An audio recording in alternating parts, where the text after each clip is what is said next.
Baik, untuk penjelasan model kerja sendiri itu apa sih? Paling simpelnya model kerja ini adalah uang yang diberikan kepada cabang untuk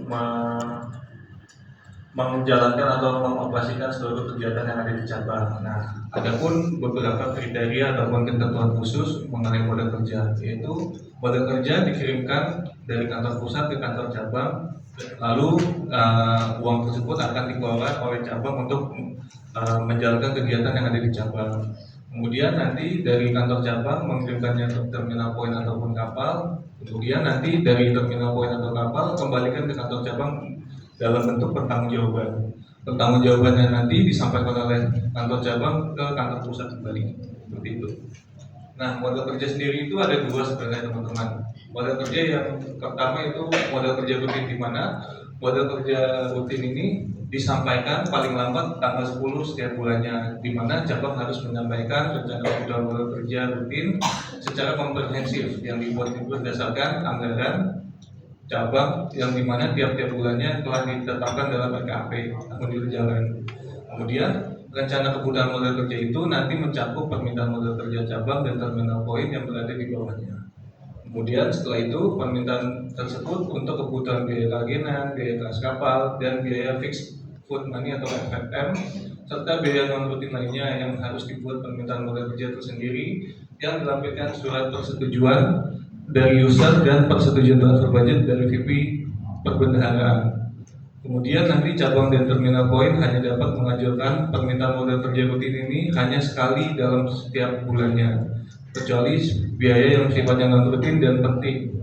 Kemudian yang terakhir, seluruh cabang wajib menyampaikan laporan pertanggungjawaban baik yang mengajukan permintaan model kerja maupun yang tidak mengajukan model kerja, yang dimana nanti harus mengupload seluruh pertanggungjawabannya ke dalam link upload dokumen yang telah disediakan sebagai dasar acuan persentase pengiriman model kerja. Bagi cabang yang tidak mengajukan permintaan model kerja atas biaya operasionalnya, divisi perbendaharaan yaitu di bawah Departemen Pengelolaan Dana Korporat akan melakukan verifikasi dan evaluasi terhadap cabang tersebut, di mana model kerja ini diatur dalam Surat Edaran Direktur Keuangan nomor 10.22/SE/HKO4/2018 tentang petunjuk pelaksanaan permintaan model kerja.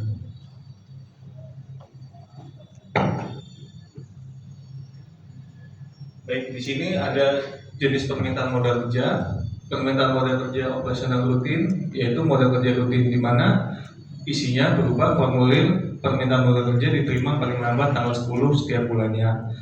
Kemudian selanjutnya cabang wajib menyampaikan modal kerja secara komprehensif sesuai RKAP tahun berjalan.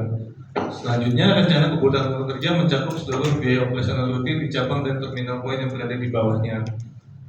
Selanjutnya, pengajuan model kerja operasional rutin hanya dapat diajukan sekali satu dalam setiap bulan. Kemudian, cabang wajib melakukan permintaan model kerja rutin meskipun dana operasional masih mencukupi kebutuhan bulan berikutnya dengan menunjukkan saldo cash on hand dan rencana penggunaan model kerja bulan berikutnya.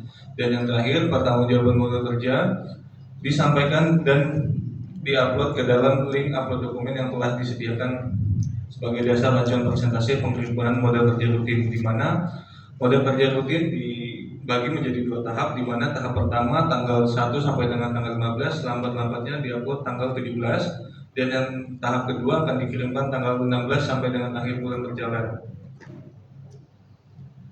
Kemudian untuk jenis model kerja yang selanjutnya ada model kerja non rutin, di mana model kerja non rutin ini adalah digunakan untuk kegiatan operasional di luar rutinitas bulanan dan dapat diajukan lebih dari satu kali setiap bulannya. Kemudian selanjutnya cabang atau kapal wajib mengajukan permintaan model kerja non rutin untuk kegiatan yang anggarannya tersentralisasi oleh user anggaran di kantor pusat. Selanjutnya ketiga, permintaan model kerja non rutin diajukan sendiri ke user pemilik anggaran dengan melakukan permintaan persetujuan kegiatan atau transfer budget jika cabang tidak memiliki anggaran sendiri dan melampirkan dokumen pendukung seperti rekening koran, surat perintah pekerjaan dari kantor pusat, kemudian ada kontrak perjanjian kerjasama dengan pihak ketiga, serta dokumen pendukung lainnya. Yang keempat, user pemilik kegiatan atau anggaran harus memberikan tanggapan kepada cabang atau kapal di atas permintaan persetujuan kegiatan dan atau transfer budget dengan membuat nota dinas ke Vice President Treasury dan TSL dengan tembusan ke kepala cabang. Dan yang kelima, permintaan prosedur kegiatan atau transfer budget yang tidak mendesak agar dilanjutkan ke pemilik kegiatan kira-kira 2-4 minggu sebelum kegiatan dan wajib dilakukan pertanggungjawaban ke user pemilik kegiatan. Dan yang terakhir, untuk pertanggungjawaban model kerja non rutin ini disampaikan dan diupload kembali ke dalam link dokumen yang telah disediakan sebagai dasar acuan persentase pengiriman model kerja.